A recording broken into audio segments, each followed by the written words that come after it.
On March 20, 2025, President Trump signed a significant executive order. This order directed Education Secretary Linda McMahon to begin dismantling the Department of Education. The directive aims to shrink the department to the maximum extent appropriate and permitted by law. This action fulfills a campaign promise made by President Trump. It marks a victory for those who believe the federal government is too involved in education.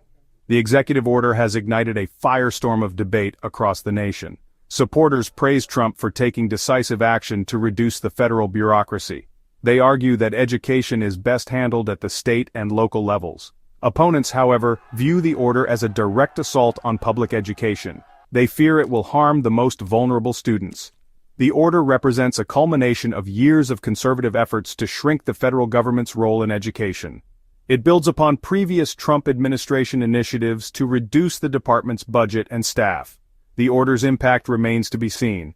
However, it signals a potential sea change in the relationship between the federal government and the American education system. This bold move has left many wondering about the fate of key education programs. It has also raised questions about the future of the department's workforce. The order has ignited a fierce debate about the role of the federal government in education. Despite the sweeping nature of the executive order, certain essential education programs will remain intact. Federal student loans will continue, ensuring access to higher education for millions of Americans. The Pell Grant program, a lifeline for low-income college students, will also be preserved. Funding for students with disabilities mandated by the Individuals with Disabilities Education Act, or IDEA, will remain untouched.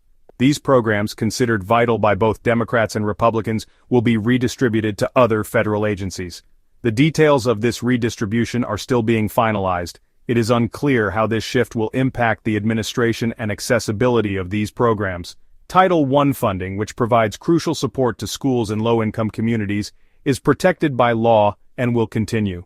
Similarly, the Rural Education Achievement Program, or REAP, designed to assist rural schools, will also remain funded.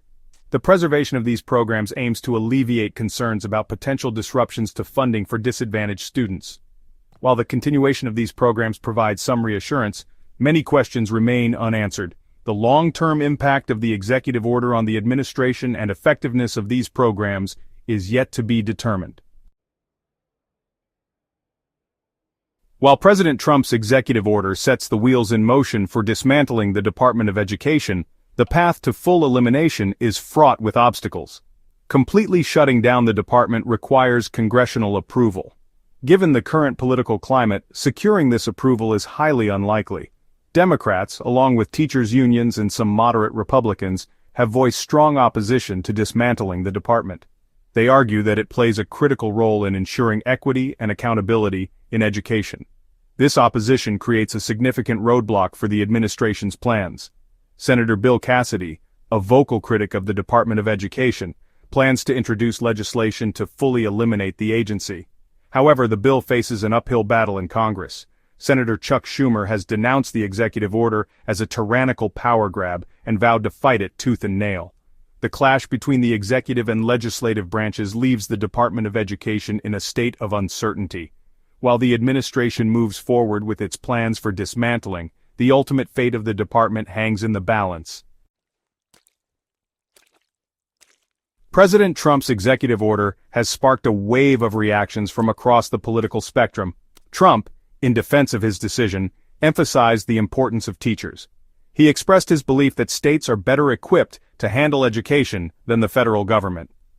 Secretary McMahon acknowledged that many details of the shutdown are yet to be finalized. She pledged to work closely with Congress and stakeholders throughout the process. Higher education leaders and advocacy groups condemned the order, labeling it as political theater and a reckless attack on public education. They argue that the department plays a vital role in protecting students' rights and ensuring quality education for all. Public opinion on the issue is deeply divided, reflecting the partisan nature of the debate. A recent poll by the Pew Research Center found that 52% of Americans oppose eliminating the Department of Education, while 43% support it. The executive order has ignited a national conversation about the role of the federal government in education. It remains to be seen how this conversation will shape the future of American education.